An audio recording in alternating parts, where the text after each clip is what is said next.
Welcome to the Small Primal Habits lecture series. Let's join in.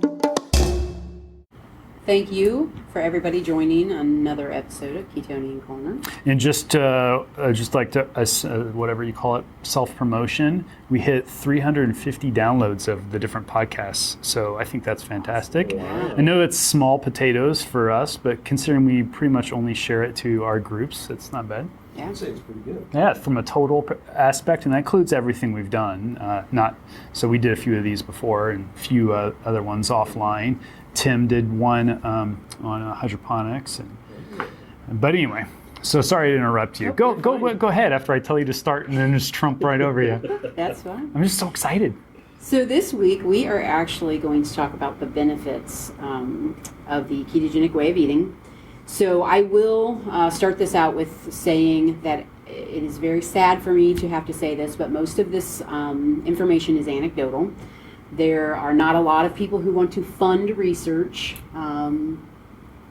to look into this way of eating, unfortunately. There have been more in the recent year, about a year. DARPA finances seal fit stuff. Yeah. So when you do find research, it's very specific to military applications or somebody who has a disease, like I want to say chronic disease, but it is part of things like epilepsy and there are things. The epilepsy side is well documented, is it not? Right. That is true. Yeah. But what we're going to talk about today is all of the other things that this does help.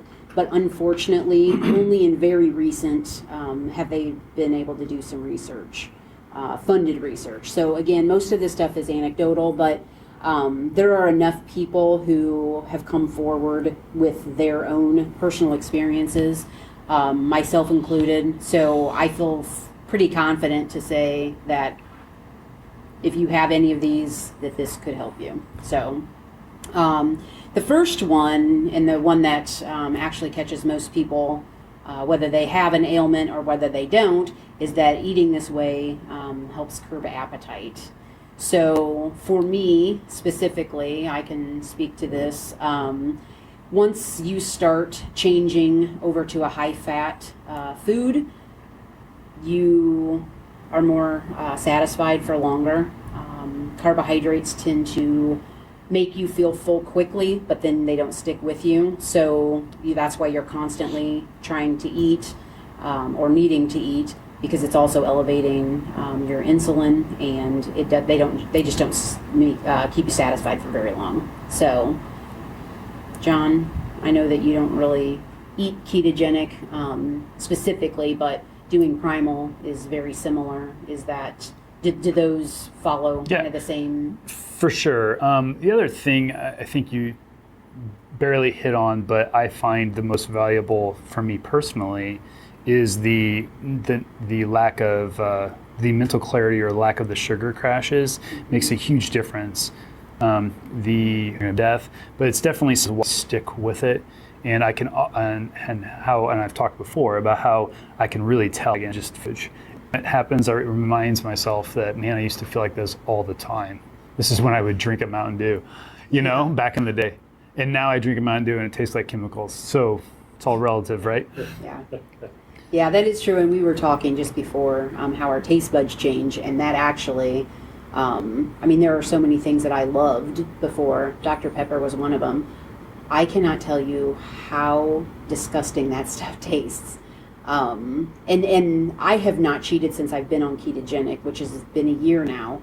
But even prior to that, when I was doing low carb, if I would drink that, I do not know what was wrong with me when I thought that stuff was good, because it is horrendous.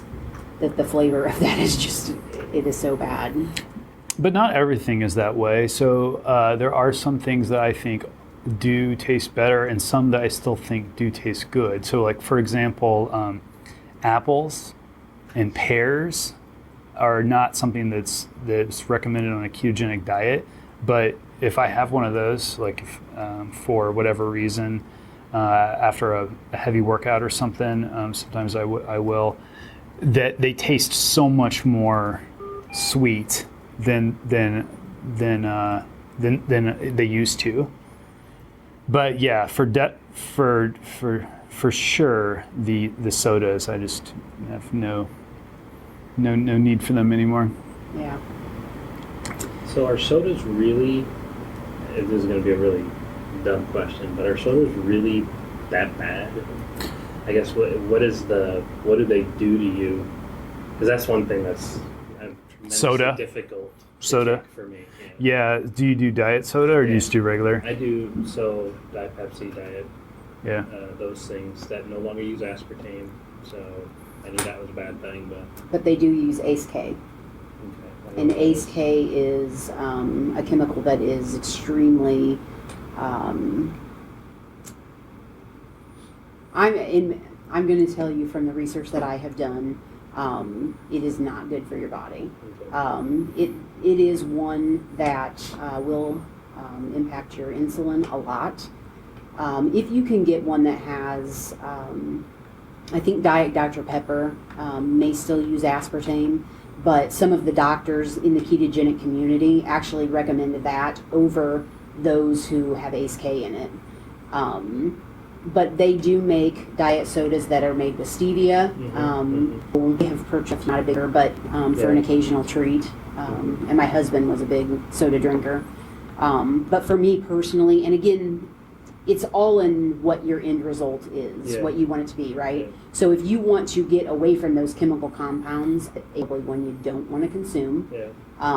But if you're okay with that and you know that it doesn't impact you, you know, it really It's is down to a personal personal choice, yeah. Yeah, so you hit on one thing which talked about the blood sugar piece. And if you really wanted to test your body's reaction, you could test your blood sugar, drink one, and then test your blood sugar, 30 minutes later and spike your insulin and how it, because there are plenty, say, that still drink diet soda and that it's a crutch that they don't think is bad, right? Yeah. So that it's way better than doing other things, right? Yeah, correct. So if you're making a decision between having some things versus that, I mean it's there's shades of gray there, but I personally drank diet soda for a while before I kicked it. Yeah. And for some reason, I don't know what it was. I can't even put my finger on it. Just like one day, I just quit doing it and never looked back. Never looked back. And but it could definitely be one that's very, very difficult to get rid of. Yeah.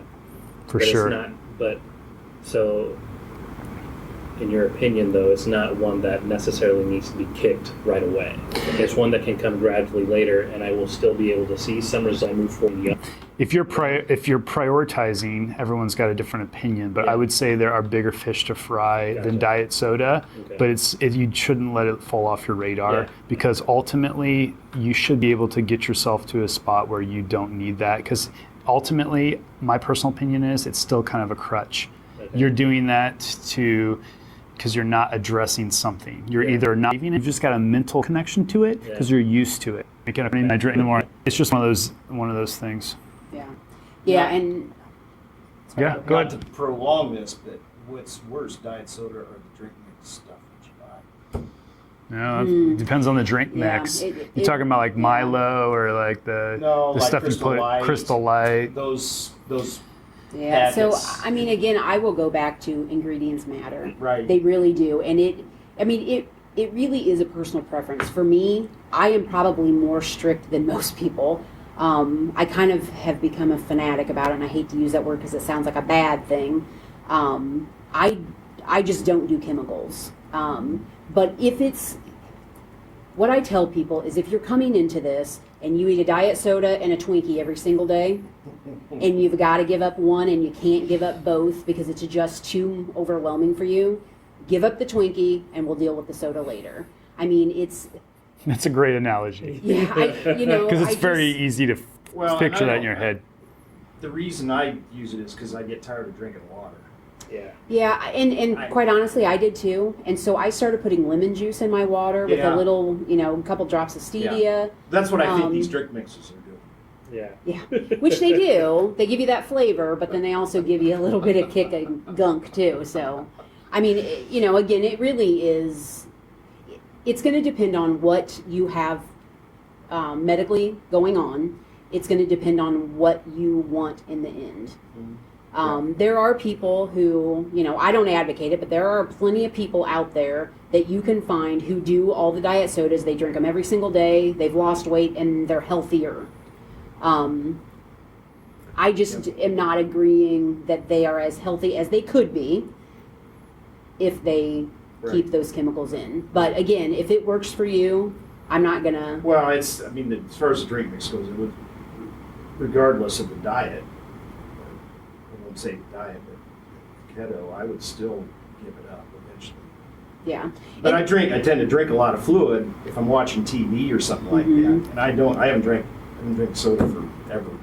You hit on an important point there. Like you said, when you watch TV, you tend to drink more of that stuff. And that tends to be what happens with sodas and stuff. It's a mind... Well, yeah. You're with people and everyone's asking you what you want to drink, so you just pick something and you drink it because it's in front of you, or it's like, you eat popcorn until it's gone.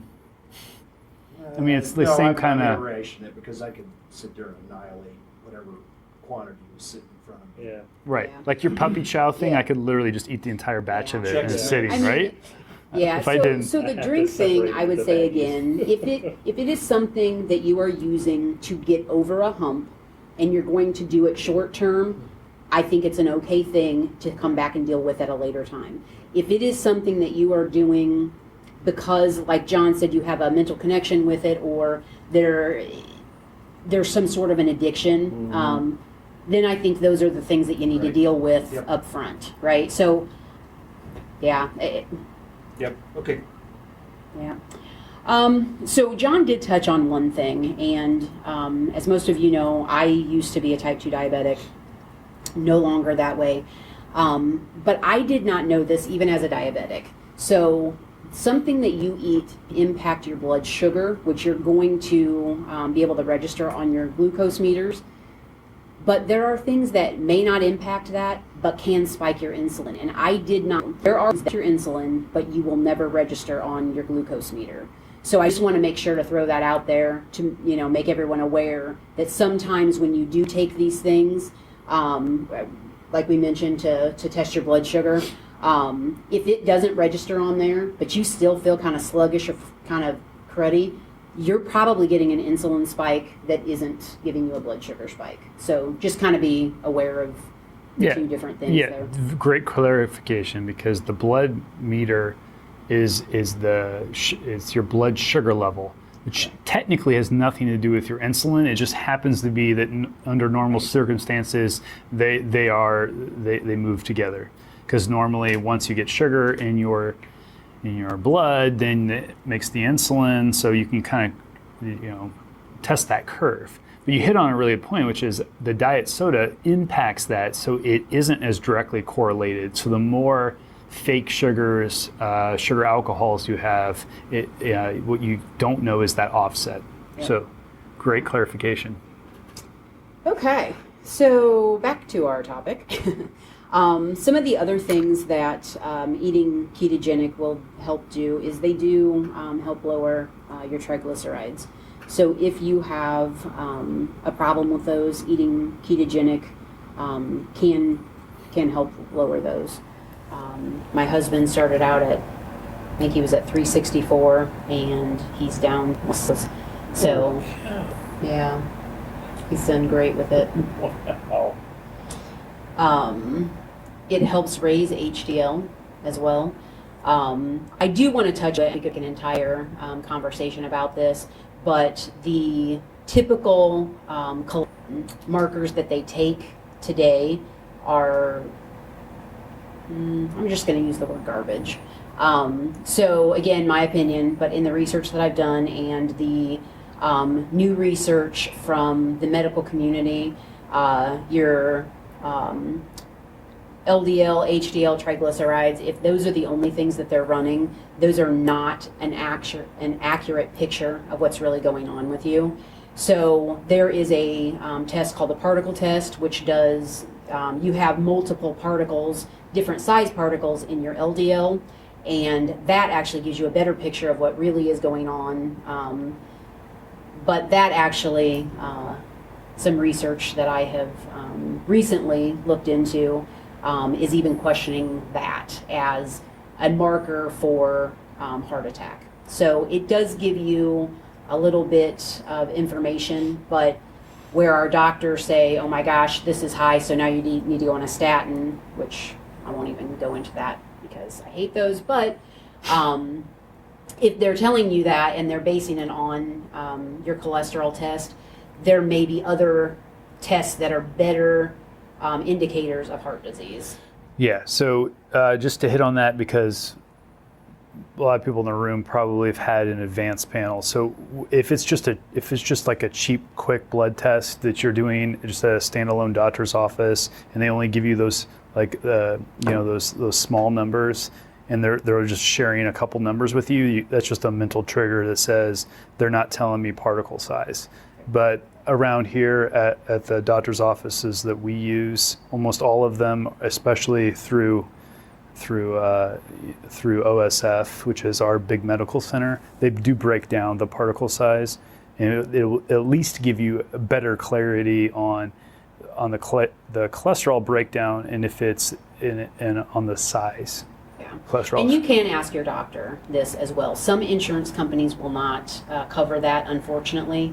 But I went to my doctor and asked for it. He actually had already switched his practice to start doing those because he had realized that your typical cholesterol panel just was not giving a good picture of that. And I think that is actually more and more common. I think it is becoming that way, a few yes. years ago, you could almost guarantee that a doctor wasn't doing that, and now it is switching gears. So just be aware when we say they're garbage, it also kind of, you got to try to figure out where in the scale it is. Yeah, and those are my words. Garbage? Yeah. Yeah. Well, and when you say garbage, the correlation isn't near what they thought it was. Right. Yeah. So I mean, that's what the picture, because they based, your LDL would be high, and so they say, oh my gosh, you're going to have heart disease because this number is bad, and now we need to put you on a statin. And they understand now that number just does not mean what they thought that it meant before. So just to make everybody aware of that. The ketogenic diet also helps reduce blood glucose. So again, we touched on this a little bit. I can tell you, I found out today, I'm super excited. My brother is doing this, and he has reduced his medication, and he is very hopeful that he's going to be able to get off of it. And I'm so excited and so super happy for him. But it does help your glucose and stabilize insulin. And the reason that it does that is because you're not eating a bunch of carbohydrates, which is giving you huge spikes and lulls. So it keeps you more at a steady level. So. And what's that test called that tests that overall your The A1C? Yeah, A1C. Yeah, so the A1C is a 3-month average. They'll take that to see what your average level's been, and it's about a 2 to 3 month. Talking about diabetes. Correct. Yep. So I'm not sure if my brother will like me to share this, but I'm super excited. So it's okay. He won't know. You didn't say his name. I won't tell anybody else. You didn't say his name. It also helps to lower blood pressure. So unfortunately, with the blood pressure, it's one of the ones that is the slower one to see. And when I say that, it can vary for everybody. But with the diabetes, it's almost instant. So some people are able to get off their medication very, very quickly. But with blood pressure, that does tend to take a little bit longer to see results with it, but it does help with that. So. Yeah, just a comment on that. Believe it or not, I had high blood pressure. I used to run a ton, all those things, and the doctor literally looked at me and was like, "Really? These are your numbers?" And I tried that stupid DASH or whatever, where you take the salt out and like you do like the standard. Oh man, that was so painful, and I did it for a long time, and it did nothing to my blood pressure except make me frustrated and probably raise it. and now it's not nearly the problem that it was. So it made zero impact. Yeah. So obviously your results may vary, but I refuse to get on anything for blood pressure because Yeah. I just refuse to. So for any of you who don't know John, go look at his picture. Yeah, see what right. he looks like, because this is a great plug. Being thin does not equal healthy. And I tell people this all the time. Just last night, I was talking to somebody and they, well, but they're thin. Okay, that does not mean you're healthy. It means you have less body fat than I do, but it does not mean you're healthier. So, It's not automatically. well, I mean, because unhealthy does not always Translate it. come to being overweight or obese, right? There are things that can be wrong with you that do not have any connection to being overweight. So, it's a Yep. great point. Your blood pressure is overweight. The next thing, just to plug it in there, is the metabolic conditions. So, obesity, the high blood pressure, type 2 diabetes, and non-alcoholic fatty liver. So, personally, I had almost all of these. Oddly, never had high blood pressure. Never once, and I was obese, type 2 diabetic, and non-fatty or non-alcoholic fatty liver. I have none of those anymore. I'm only overweight, which weird in the overweight category. You're obese, and no longer type 2 diabetic, and I do not have any issues with my liver anymore. So if you say overweight, are you using the BMI stuff? Yes, the standard, what they tell you should be. Also Yes. garbage. Also Well, garbage. I've thought that for many years. Yes, because I can tell you that I actually found a test that can tell you, what size bone structure you are. So I'm pretty short. I'm 5'3". I have a sister who is the exact same height as me. She is this teeny tiny, super skinny. Those kind of girls you hate. Since she's my sister, I don't. But I mean, to stand us next to one another, same parents, right? She's this itty bitty thing, and I'm not. My bone structure is much bigger than hers. So if her weight, which hers is probably in the low 100s, quite honestly, if I was that thin, I think I'd probably not look very good. So, I mean, to me, yeah, I say that, but if I go to the doctor, that's what they tell me, I'm overweight. Yeah. And I'm excited. For the first time in my adult life, I'm overweight. I'm super stoked. At least we can all laugh at it. So Yes. tell me more about this big bone test. Yeah, so I would have to find it again. So you actually, how does this work? Measure your wrist. And there's a couple other points on your body. So I it's can't like remember. wrist compared to your height and stuff? Well, you do take height into consideration, and there's a couple other places on your body that you, which I'm assuming because you probably have less fat depositing on your wrist. I don't know. I'm just guessing at that, but I would think that you would have less fat there Right. than you would other Probably places. true. But yeah, I'd have to find it again. But it does tell you what bone structure. And again, I don't know how accurate it is. It could have been, Johnny Smith making this stuff up, but it made me feel better, and it was more accurate, right? That's what I mean, Well, all it's doing is giving you a range anyway. yeah, and it probably, gave me a right? point of reference that, Yep. I mean, I'm not just bigger than her because I am a bigger person, even though we are the same height. Yeah. So. That's a good point. The other thing, and these are probably,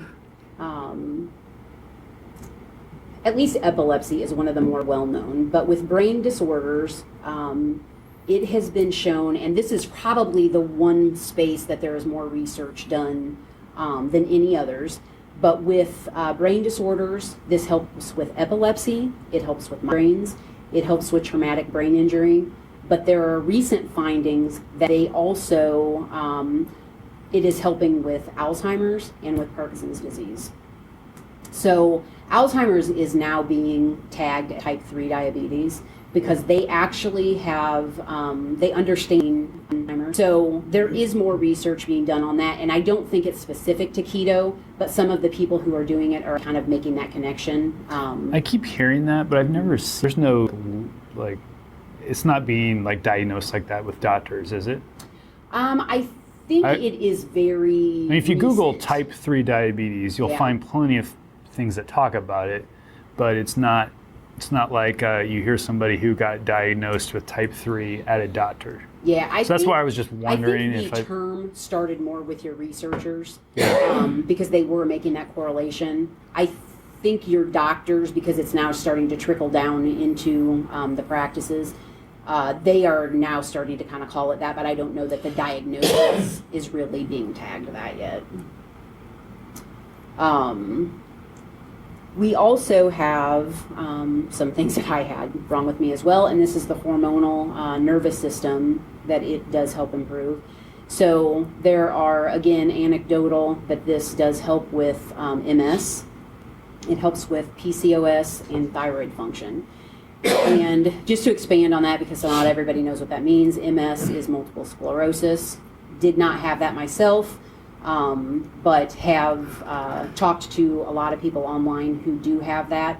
Although it does not take it away, it does help with a lot of the symptoms. And if that's something that you want to read up on, just Google MS and Dr. Walls. So she has done a ton of, and she actually had that. She has it, Yep. and then she is gotten sponsored to actually do studies on it. So she has trials in flight right now. Yeah. The next one I mentioned was PCOS, and for those in the room, guys probably don't know what this is. It's polycystic ovarian syndrome, and this actually is it's pretty devastating to a lot of women who have it. So it can make you infertile. It causes a lot of hormonal issues. Strange hair growth. I mean, not everybody gets all the symptoms, but there are a lot of symptoms that people can have. I unfortunately was plagued with this. Never able to have children. Man, you're an overshare today. I know. Well, and truly it's because I want people to know that, even if you have something wrong with you that you don't think this could help, it might. And there are people out there who do have these things. But with keto, it really helps with the PCOS. So I have very few symptoms anymore. Not that it has reversed mine completely, but I belong to a Facebook group that is specific to women who have this, and I cannot tell you how many people start ketogenic and then get pregnant. So it really does, because it hormones. And I mean, for somebody like me who was unable to have children, that is huge. It is. I cannot even tell you how happy it makes me when I see somebody out there that has gone. There was a lady I just talked to the other day, had tried for 18 years. They got to try it. She went on keto, and in 4 months she got pregnant. Wow. It was, I cannot even tell you how happy I was for her. So That's a great mindset. yeah,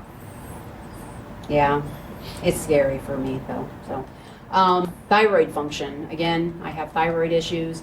Although I do still have to take medication for mine, talking with my doctor, we are hopeful that will, that I'll at least be able to come off of the medication at some point. So are you hypo or hyper? I am hypo. Hypo. So what are the differences? Because I don't really understand that at all. So hyper is where your gland is overactive, and generally people who have that are thin. People who have hypo, theirs is very sluggish and very slow, and you gain weight with it. Unfortunately, the more weight you gain, the worse your symptoms are, and the worse the thyroid becomes. So it's exponential. Yeah, kind and that's of. kind of the cycle. And quite honestly, with all of the things that I have, PCOS is the exact same way. The worse, the more overweight you become, the worse the disease becomes. Thyroid, I mean, all of those things play the same role. So, but it's, we're hopeful. So do you take a synthetic? I do. I take levothyroxine. Okay. And quite honestly, it's because our insurance doesn't cover a lot of the other medications. Yeah, you're pretty So, much, there's usually with insurance companies, you're tied to one. Yeah. Somebody's working some deal in the back room. Mm-hmm. And full disclosure, that is the only medicine that I have ever agreed to take. Even being diabetic, I never, and I'm not telling anybody not to take their diabetic medication. Please don't take that. But for me personally, I have never been one to throw a pill at something to fix it. I want to know what the cause is and get to the root of it and change it.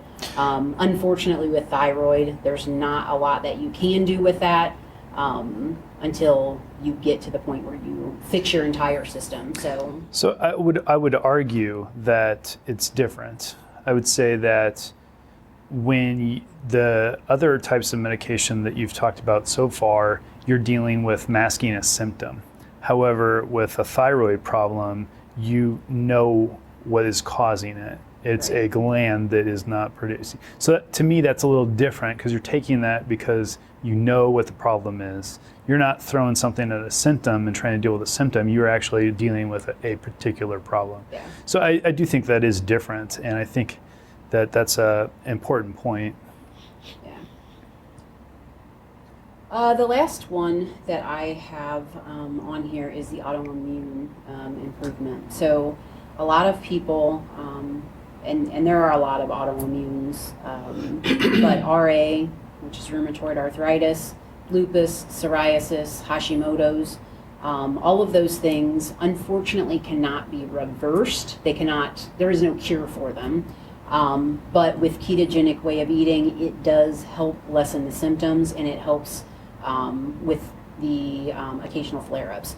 So people, again, anecdotally, they say that they used to have flare-ups with their RA very frequently. They went on ketogenic, and they're much more spaced out, and they do not, they're not as severe when they do happen. A lot of that contributing to the ketogenic is an anti-inflammatory diet. So as you reduce your inflammation, it also helps with RA. So. Yeah, and we mentioned that month ago when we were talking about recovery and things like that. But it is definitely anti-inflammatory, whatever you said. I agree, and I've felt that definitely recover faster. But I don't know. You were talking about not curing, which is a good point. Helping with the impact or the effects as opposed to curing it is a good point because, like you said, it is anecdotal for that stuff because it starts to solve world hunger and peace and war, but you just have to realize that those small incremental across the board, it's all those little things that compile together and can really impact your overall health. Well, and somebody, maybe John, at one point said, this sounds like snake oil. So, and I know that kind of does, right? I mean, somebody who's just coming into this are like, oh, right, keto's going to solve everything. Everything that ails me, keto's going to solve it. And I'm not saying that, but what I want you to take away from this, food impacts you. Yeah, no matter whether what. you're doing keto or whether you're doing something else, food impacts the way your body reacts, and it impacts all of what ails you. And again, my own opinion, but this garbage that we eat and the things that we are told are healthy, in my opinion, have a huge correlation to the rise in diagnosis of some of these things. And it also, if you cut it out of your diet, things that have been illnesses for a very long time and documented illnesses for a very long time, it does help you. Thanks for listening. For more details, head over to www.smallprimalhabits.com.